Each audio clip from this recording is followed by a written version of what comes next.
नमस्कार दोस्तों, भाषा अध्ययन यूट्यूब चैनल पर आपका स्वागत है। आज हम करने वाले हैं सच्चिदानंद हीरानंद वात्स्यायन अज्ञे जी द्वारा लिखा गया उपन्यास शेखर एक जीवनी, जो कि काफ़ी महत्वपूर्ण है और नेट के सिलेबस में लगा हुआ भी है।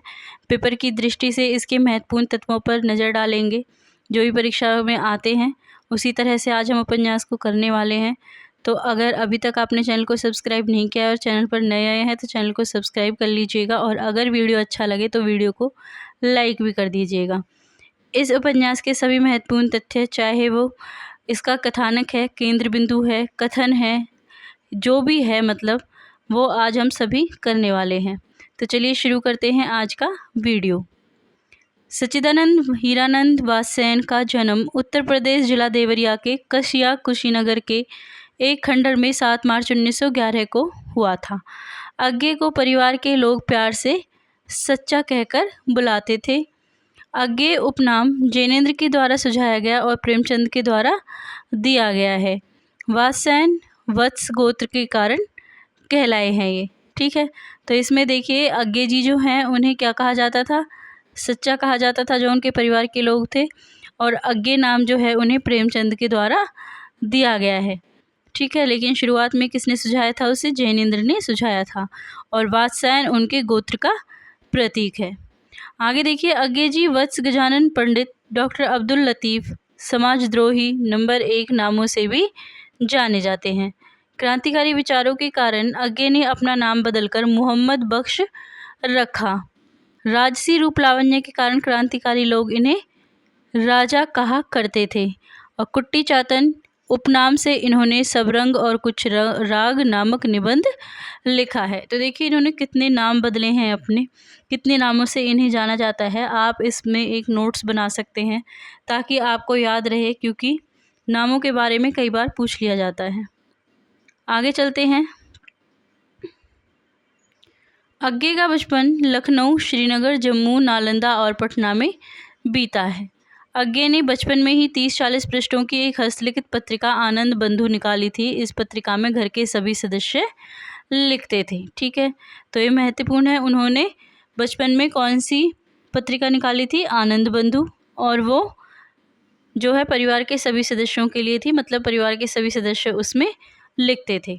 और 4 अप्रैल 1987 को अज्ञे जी का देहावसान नई दिल्ली में हो गया, ठीक है। बाल्यावस्था में इलाहाबाद की एक बालचर पत्रिका सेवा में इनकी पहली कहानी प्रकाशित हुई। लाहौर में अपने कॉलेज की पत्रिका में पहली कविता छपी, जो रविंद्रनाथ की गीतांजलि से प्रभावित थी। तो कॉलेज में जो उनकी पत्रिका में पहली कविता छपी थी वो किससे प्रभावित थी? रविंद्रनाथ की गीतांजलि से, ठीक है। अज्ञे ने दिल्ली जेल में मात्र 3-4 दिन में ही उपन्यासात्मक आत्मकथा शेखर एक जीवनी लिखी। उस समय अज्ञे जी 19 साल के थे। वेरी इंपॉर्टेंट पॉइंट है, ठीक है। शेखर एक जीवनी कहाँ लिखी गई है? जेल में लिखी गई है। और कितने दिनों में लिखा गया है? मात्र 3-4 दिन में ही इसको लिखा गया है। और उस वक्त अज्ञे जी की उम्र क्या थी? 19 वर्ष थी। आगे देखिए, दिल्ली में जेल में ही अज्ञे ने भग्नदूत और चिंता संग्रह की कविताएं और विपगाथा की कहानियां लिखी है। विपगाथा इनकी काफ़ी फेमस जो है रचना है, जिस पर इन्हें पुरस्कार भी मिल चुका है। अज्ञे मार्क्सवाद से प्रभावित न होकर एम.एन. रॉय और फ्रायड से अधिक प्रभावित थे, ठीक है। तो अज्ञे जी किससे प्रभावित थे? फ्रायडवाद से प्रभावित थे, मनोविश्लेषणवाद से प्रभावित थे, ठीक है। अज्ञे ने संपादकत्व में 4 तार सप्तक प्रकाशित हो चुके हैं। ये काफ़ी महत्वपूर्ण है। चारों तारों सप्तक के जो है जो आप कह सकते हो जो कवि हैं उसमें, और उनका जो वर्ष है वो सभी महत्वपूर्ण है। इसे सप्तक क्यों कहा जाता है? क्योंकि सभी सप्तकों में 7 कवियों को रखा गया है।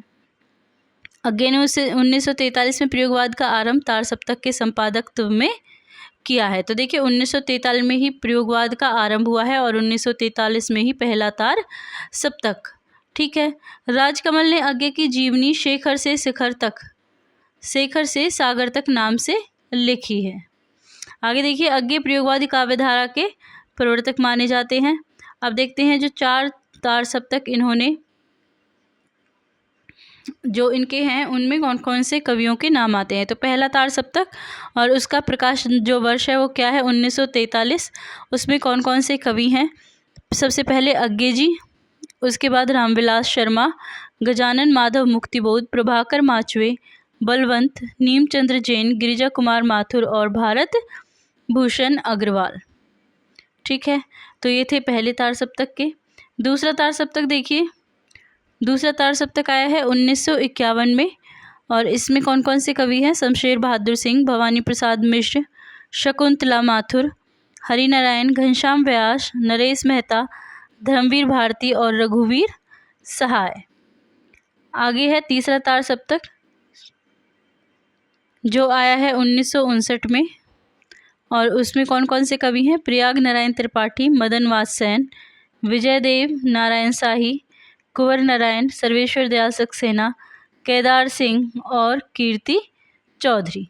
ठीक है, तो ये तीसरे तार सप्तक के कवि हैं। और चौथा तार सप्तक जो कि 1979 में आया है, 89 में, उसके कवि हैं अवधेश कुमार, राजकुमार कुंभज, स्वदेश भारती, नंदकिशोर आचार्य, सुमन राजे और श्रीराम वर्मा, और अंतिम है राजेंद्र किशोर। ठीक है, तो ये चारों ही तार सप्तक काफ़ी महत्वपूर्ण है, जो भी इनका समय है। ठीक है, और इसके बाद इसमें जो जो कवि आए हैं सभी महत्वपूर्ण है, तो आप इसे भी नोट कर सकते हैं। आचार्य शुक्ल ने अग्गे को कठिन गद्य का प्रेत कहा है। ठीक है, काफ़ी महत्वपूर्ण लाइन है। कठिन गद्य का प्रेत कौन है? अग्गे जी। और कठिन काव्य का प्रेत कौन है? तो वो है केशव दास। भ्रमित नहीं होना है आपको। आगे देखिए, अग्गे अस्तित्ववाद में आस्था रखने वाले कवि हैं। अग्गे का प्रयोगवाद तथा नई कविता का शलाका पुरुष भी कहा जाता है। ठीक है, तो अगर आपके आता है क्वेश्चन शलाका पुरुष किसे कहा जाता है, तो अग्गे जी को ही कहा जाता है, नई कविता का शलाका पुरुष। प्रभाकर माचवे ने अग्गे को आधुनिक युग का कबीर कहा है। ठीक है, ये दोनों ही पॉइंट इम्पोर्टेंट है। आप चाहो तो स्क्रीनशॉट ले सकते हैं, चाहे तो इसे नोट कर सकते हैं। आगे देखिए, जो पंक्तियां हेड मतलब अंडरलाइन की हुई है, मैंने हाईलाइट की हुई हैं, वो काफ़ी महत्वपूर्ण है, तो उन्हें थोड़ा ज़्यादा ध्यान दीजिएगा। पंक्ति है, अग्गे ने शेखर एक जीवनी के पहले भाग का नाम उत्थान दिया है। यह उपन्यास 4 खंडों में बांटा गया है, जिसका नामकरण भी अलग अलग है। उपन्यास की शुरुआत प्रवेश से शुरू कर प्रथम खंड उषा और ईश्वर, द्वितीय खंड बीज और अंकुर, तृतीय खंड प्रकृति और पुरुष तथा चतुर्थ खंड पुरुष और परिस्थिति नाम से अभिहित होता है। ठीक है, तो जो अग्गे उपन्यास है वो 2 भागों में प्रकाशित हुआ है। पहले भाग का नाम उत्थान है, और उत्थान के भी 4 खंड है, और उन 4 खंडों के नाम भी हमें दिए हुए हैं, और ये परीक्षा में भी कई बार पूछे जा चुके हैं। आगे देखिए, शेखर एक जीवनी के द्वितीय भाग का नाम उत्कर्ष है। पहले का क्या था? उत्थान, और दूसरा क्या है? उत्कर्ष। और यह भी 4 खंडों में, जिनका नाम है पुरुष और परिस्थिति। देखिए, जो पहले भाग का अंतिम है, चतुर्थ खंड है, वो द्वितीय भाग का प्रथम खंड है। ठीक है, सेम नाम है, पुरुष और परिस्थिति। दूसरा है बंधन और जिज्ञासा, तीसरा शशि और शेखर, और चौथा धागे रस्सियाँ और गुजर। आगे चलते हैं। शेखर एक जीवनी उपन्यास की शुरुआत फांसी शब्द से होती है। ठीक है, शेखर एक जीवनी उपन्यास के अगर हम पात्रों की बात करें तो पात्र कौन कौन है? सबसे पहले तो शेखर है, जो कि कथानायक है, यानी कि स्वयं ही जो कथा सुना रहा है। आगे है शेखर के माता पिता, सरस्वती, शारदा, शशि, विद्याभूषण, मनिका, मोहसन, रामजी, बाबा मदन सिंह, शांति कुमार, रामेश्वर और सदाशिव। तो ये जो हैं शेखर एक जीवनी के पात्र हैं। ठीक है, आगे है शेखर एक जीवनी को प्रकाशमान पुच्छल तारा कहकर पुकारा गया है। प्रकाशमान पुच्छल तारा। शेखर एक जीवनी एक मनोविश्लेषणात्मक उपन्यास है, जिस पर फ्रायड, युंग, एडलर जैसे वैज्ञानिकों की विचारधारा की स्पष्ट छाप दिखाई देती है। शेखर एक जीवनी के प्रथम एवं द्वितीय भाग में शेखर के जन्म में से 20 वर्षों की जिंदगी प्रस्तुत की गई है। तो इसमें देखिए, शेखर जो उपन्यास है उसके प्रथम और द्वितीय भाग में शेखर के जन्म से लेकर 20 वर्ष की जिंदगी का वर्णन किया गया है।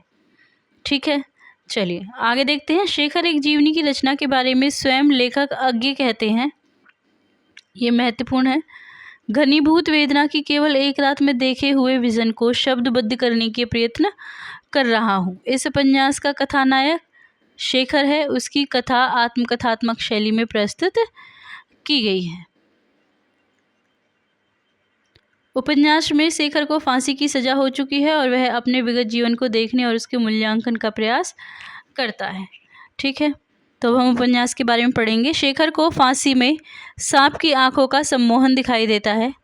शेखर का बाल्यकाल अधिकांशतः लखनऊ और कश्मीर में व्यतीत हुआ है। शेखर की किशोरावस्था में पिता की नौकरी दक्षिण भारत में हो जाने के कारण वह मद्रास जाता है, जहां शेखर के जीवन में एक मद्रासी लड़की का आगमन होता है जिसका नाम क्या होता है? शारदा होता है। ठीक है, चलिए आगे चलते हैं। ये उपन्यास के इम्पोर्टेंट लाइंस हैं जो मैं आपको करवा रही हूँ, तो आप चाहे तो इनके नोट्स भी बना सकते हैं। आगे देखिए, शेखर के जीवन में शारदा का प्रेम संयोग बहुत कम समय ही रहा था। जो इम्पोर्टेंट नहीं है वो लाइनें मैं छोड़ दूंगी। ठीक है, शेखर दक्षिण भारत में अछूतों के प्रति अत्याचार को देखकर उसके लिए रात्रि पाठशाला का संचालन करता है। उपन्यास का लेखक शेखर जन्म से ही विद्रोही स्वभाव का है। अन्य शिशु की भांति शेखर में भी काम, मोह और भय की आदिम प्रवृत्तियों की परिलक्षित होती है। शेखर को छोटी जात की विधवा पड़ोसिन लड़की फूला के साथ खाना खाने के कारण पारिवारिक और सामाजिक यंत्रणा झेलनी पड़ी थी। शेखर 6 भाई बहन हैं: सरस्वती, ईश्वरदत्त, प्रभुदत्त, शेखर, रविदत्त और चंद्र।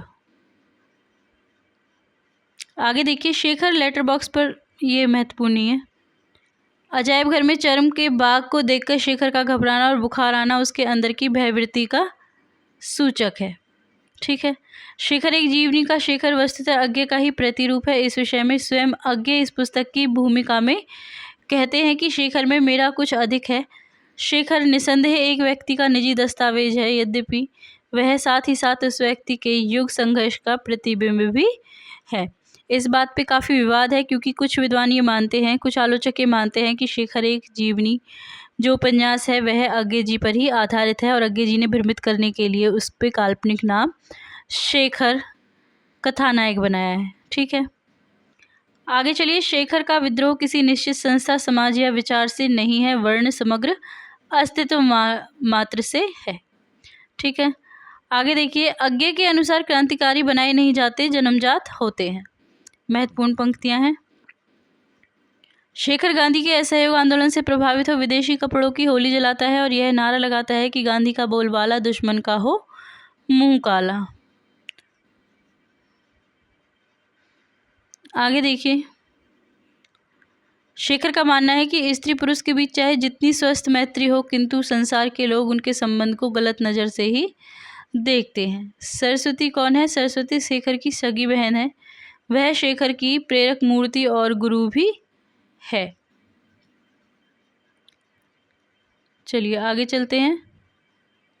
सरस्वती छाया की भांति शेखर से जुड़ी रहती है। शेखर के व्यक्तित्व को पूर्ण बनाने में उसका महत्वपूर्ण योगदान है। ठीक, आगे देखिए, शारदा शेखर के जीवन में आने वाली दूसरी युवती है जो एक मद्रासी परिवार से संबंध रखती है।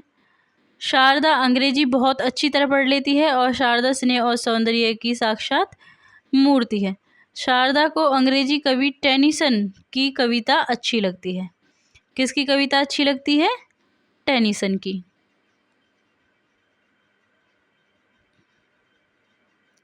आगे देखिए, शेखर एक बार शारदा के सामने समुद्र में गिर जाने की बात करता है, जिस पर वह चिढ़ पड़ती है। ये महत्वपूर्ण नहीं है।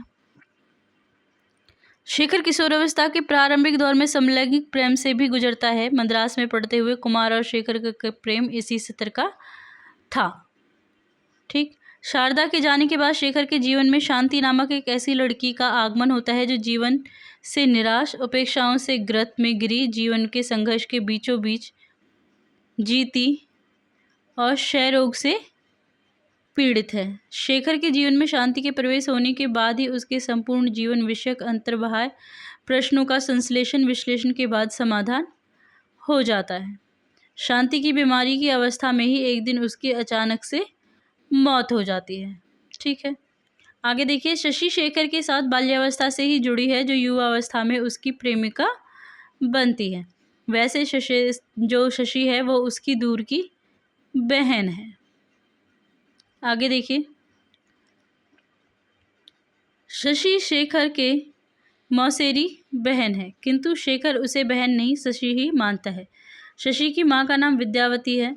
शशि का परिवार लाहौर में रहता है। शशि और शेखर की पहली मुलाकात तब होती है जब शशि करीब 3 वर्ष की थी और शेखर 4 वर्ष का। ठीक है, तो शशि और शेखर की मुलाकात सबसे पहले कब होती है? जब वो 3 और 4 वर्ष के थे। पुनः दोनों की मुलाकात करीब 10 वर्ष के बाद होती है, और उसके बाद उनकी मुलाकात कब होती है? 10 वर्ष के बाद। और उसके बाद क्या होता है कि शशि के पिता की मृत्यु हो जाने के बाद उसे सांत्वना देने के लिए शेखर आता है, और इसी मुलाकात में दोनों में प्रेम हो जाता है। ठीक है, आगे चलते हैं। लाहौर में राष्ट्रीय कांग्रेस के अधिवेशन में शेखर एक स्वयंसेवक के रूप में भाग लेता है और एक सीआईडी वाले से विवाद होने के कारण जेल में चला जाता है। जेल में शेखर की मुलाकात क्रांतिकारी बाबा मदन सिंह से होती है। यह काफ़ी महत्वपूर्ण है, बाबा मदन सिंह से होती है। जेल में ही शशि के पत्र द्वारा शेखर को जानकारी मिलती है कि उसकी शादी उसकी इच्छा के विरुद्ध हो रही है। जेल से छूटने के बाद शेखर शशि के घर जाता है, जहां उसका पति रामेश्वर अनिच्छापूर्वक उसका स्वागत करता है। तो शशि के पति का क्या नाम है? रामेश्वर। और वो उसे अनिच्छापूर्वक स्वागत क्यों करता है?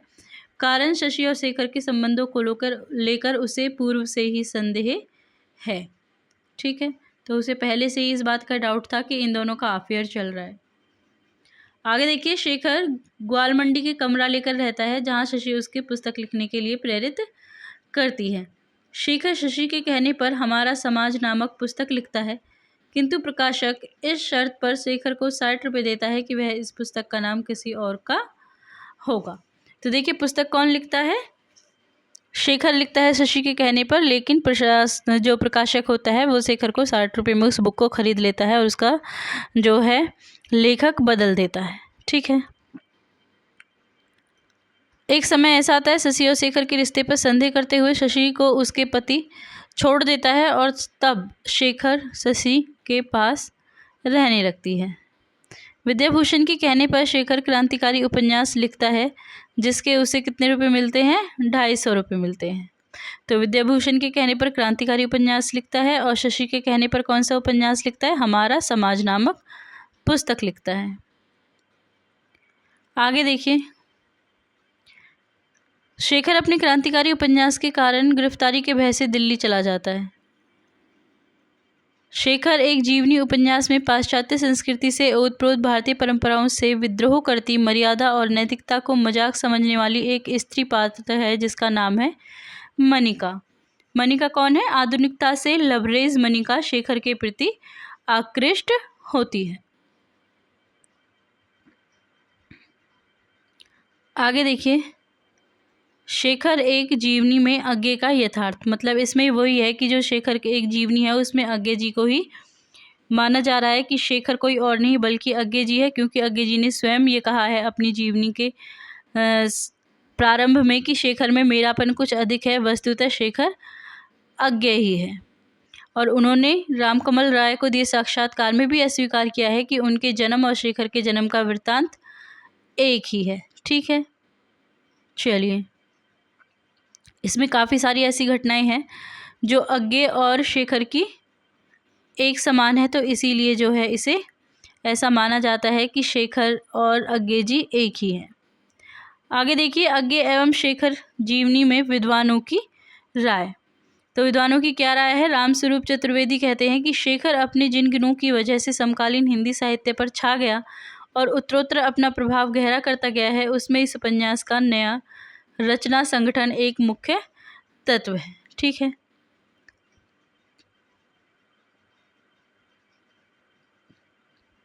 आगे देखिए, अज्ञे शेखर का एक भी पात्र नहीं है जो निम्न अधिक मात्रा में एक संश्लिष्ट चरित्र नहीं है। तो ये किसने कहा है? स्वयं अज्ञे जी ने ये कहा है। गोपाल राय कहते हैं कि प्रकृति ने शेखर और शशि को भाई बहन बनाकर नहीं, प्रेमी प्रेमिका बनाकर ही भेजा है। ठीक है, आगे देखिए,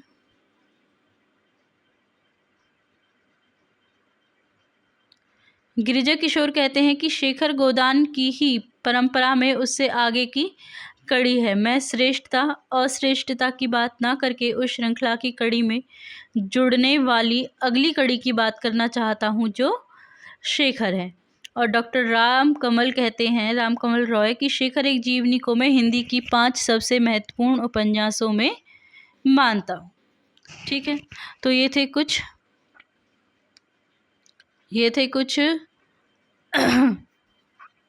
राय विद्वानों की। अब इसके बाद हम देख लेते हैं कि इसके जो है प्रमुख कथन कौन से हैं। ठीक है, तो देखिए उपन्यासों के कुछ महत्वपूर्ण कथन। फांसी जिस जीवन को उत्पन्न करने में हमारे संसार की सारी शक्तियाँ, हमारा विकास, हमारे विज्ञान, हमारी सभ्यता द्वारा निर्मित सारी क्षमताएं या औजार असमर्थ है, उसी जीवन को छीन लेने में, उसी का विनाश करने में ऐसी भोली हृदयहीनता। फांसी, ये किसने कहा है? शेखर ने कहा है। फांसी क्यों? अपराधी को दंड देने के लिए। इससे क्या वह सुधर जाएगा? इससे क्या उसके अपराधों का मार्जन हो जाएगा? फांसी दूसरों को शिक्षा देने के लिए। पर यह कैसी शिक्षा है? ये किसके हैं कथन? शेखर के। आगे देखिए, मुझे तो फांसी की कल्पना सदा मुग्ध ही करती रही है। उसमें सांप की आंखों सा एक अत्यंत तुषारमय किंतु अमोघ सम्मोहन होता है। ठीक है, अगली पंक्तियां देखिए किसकी हैं? अज्ञे जी की हैं। और अगली पंक्तियां कौन सी हैं? शेखर कोई बड़ा आदमी नहीं है, वह अच्छा आदमी भी नहीं है, लेकिन वह मानवता की संचित अनुभूतियों के प्रकाश में ईमानदारी से अपने को पहचानने की कोशिश कर रहा है। वह जागरूक, स्वतंत्र और ईमानदार है। ठीक है, ये अज्ञे जी ने कहा है। आगे देखिए, शेखर निसंदेह एक व्यक्ति का अभिन्नतम निजी दस्तावेज है, यद्यपि वह साथ ही उस व्यक्ति के युग संघर्ष का युग प्रतिबिंब भी है। अगली पंक्ति है शेखर की, कुछ करूँगा जिसे क्रांति कहते हैं, सब चीज उलट पुलट कर रख दूंगा। ठीक है, आगे चलिए, आगे देखिए, मूर्ति का निर्माण हो सकता है, मृतिका का नहीं। उसी मिट्टी से अच्छी प्रतिमा भी स्थापित की जा सकती है, बुरी भी। जहाँ मिट्टीहीन हो, कितनी ही प्रचार से, कितनी ही शिक्षा से, कितनी ही जाज्वल्यमान बलिदान से मूर्ति नहीं बन सकती। ठीक है, ये किसके कथन है? शेखर के। आगे है, इसलिए नहीं कि तुम जीवन में सबसे पहले आई या कि तुम सबसे ताजी स्मृति हो, इसलिए कि मेरा होना अनिवार्य रूप से तुम्हारे होने को लेकर है। ये कौन कह रहा है? शेखर कह रहा है। किसके लिए? शशि के प्रति। ठीक है, आगे देखिए, शायद मृत्यु का ज्ञान और जीवन की कामना एक ही चीज़ है। यह बहुत बार सुनने में आता है कि जीना वही जानता है जो मरना जानता है। यह नहीं सुना जाता है कि जीवन सबसे अधिक प्यारा उसको होता है जो मरना जानता है। पर है यह भी ध्रुव सत्य। कौन कह रहा है? शेखर कह रहा है। तो ये किसके कथन है? शेखर के। आगे देखिए, उसके संसार के अलावा एक और संसार है जिसमें पक्षी रहते हैं, जिसमें स्वच्छंदता है, जिसमें विश्वास है, जिसमें स्नेह है, जिसमें सोचने की या खेलने की आवाज़ स्वतंत्रता है, जिसका एकमात्र नियम है वही हो ओ जो कि तुम हो। ये किसका कथन है? शेखर का कथन है। और आगे देखिए, दुख की छाया एक तरह की तपस्या ही है, उसमें आत्मा शुद्ध होती है। ये किसका कथन है? शशि का कथन है। ठीक है, आगे है, इस पत्र में प्यार की बातें नहीं करूंगी, जो चला गया है उसका प्यार केवल वेदना है और वेदना को चुप रहना चाहिए, केवल तुम्हारे प्यार की बात करूंगी। ये किसका कथन है? शशि का कथन है। किसके बारे में बात कर रही है? शेखर के बारे में बात कर रही है।